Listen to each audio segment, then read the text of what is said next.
Salut à tous et bienvenue sur Création Fantastique. Chose promise, chose due, voici Gizmo Rambo dans Gremlins 2. Rambo qui est lui-même joué par Sylvester Stallone. Donc, la statue est très légère. C'est de l'imprimante 3D. Il y a un dessin qui est réalisé, une sorte de plan, un croquis comme sur ordinateur.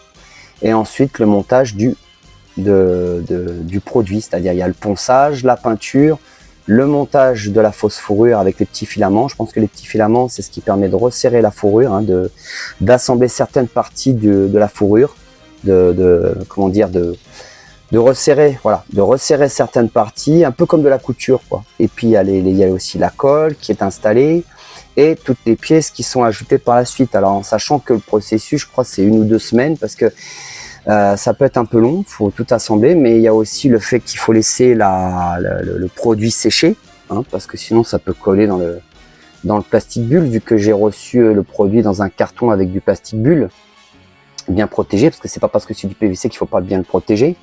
Et donc vous avez chaque pièce ajoutée au personnage, comme dans le film. On aurait aimé que le ruban soit à droite, mais il est à gauche, oui, parce que dans le film il est à droite. Mais je vais pas m'amuser à le défaire parce que le nœud est super serré et que j'ai pas envie de tout abîmer, donc je laisserai du côté gauche, et puis ça m'arrange, je suis gaucher. Donc c'est très bien. Le petit arc en forme de trombone avec l'élastique, comme dans le film. Le crayon qui va servir à brûler, cramer le fameux Gremlins araignée, puisqu'il s'en sert contre ce Gremlins là dans la fameuse scène du film. Je vous montre l'arrière. Tout est léger, c'est, je répète encore une fois, c'est de l'imprimante 3D. Donc, alors, je n'ai pas l'échelle du produit. Je vous dirais bien que c'est du 1/6, mais non, je ne peux pas le confirmer. Je pencherai plutôt pour du 1/7, malgré la taille de la statue. Mais voilà, peut-être du 1/6, du 1/7. Je ne saurais vous dire exactement, puisque ce n'était pas précisé dans la boutique du vendeur, ou du moins, moi, je ne l'ai pas vu.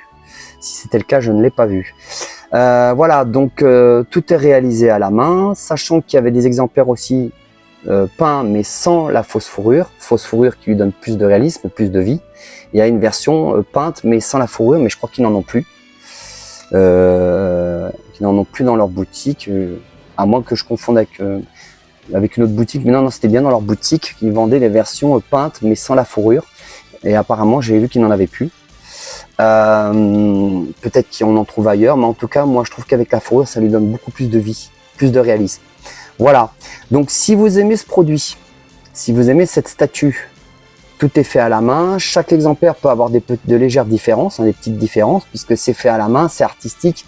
Il se peut que certains aient des petits détails qui diffèrent d'un exemplaire à un autre, mais c'est bien pour ça d'ailleurs que le vendeur m'avait proposé de me faire 3 photos, 3 exemplaires différents, et de me laisser choisir celui qui me convenait le mieux. Voilà, donc si ça vous plaît, je vous mettrai de toute façon un lien en description dans ma vidéo pour contacter le vendeur, voilà, et voir avec lui pour acquérir l'un de ces exemplaires. S'il y en a déjà de près, eh bien tant mieux, vous n'aurez pas à attendre, et puis si c'est pas le cas, il faudra les fabriquer et vous armer de patience. Le délai d'attente n'est pas très long, je crois, je sais plus, mais je crois c'est peut-être 1 semaine, 2 semaines, je sais plus. Je l'ai reçu le 31 janvier, je l'avais commandé entre le 15 et le 20 si je ne m'abuse. Mais enfin, le délai d'attente n'est pas très long. Le vendeur est fort sympathique, très accueillant, très communicatif. Vous pouvez lui poser toutes les questions que vous voulez. Et puis, il vend beaucoup d'autres produits très intéressants, issus des dessins animés japonais, des bandes dessinées françaises, de jeux vidéo comme Mario Luigi, vous trouvez du Princesse Mononoke et bien d'autres personnages très intéressants. Et les échelles vont de, je crois, 10, 15 et 20 cm et les prix varient donc jusqu'à 100 €. Voilà. En tout cas, n'hésitez pas à me mettre un like, un j'aime, à commenter, à partager si ça vous a plu. Pour ma part, je vous dis à demain soir pour la statue de Gohan à l'échelle 1/4 Cloud Studio. À bientôt les amis.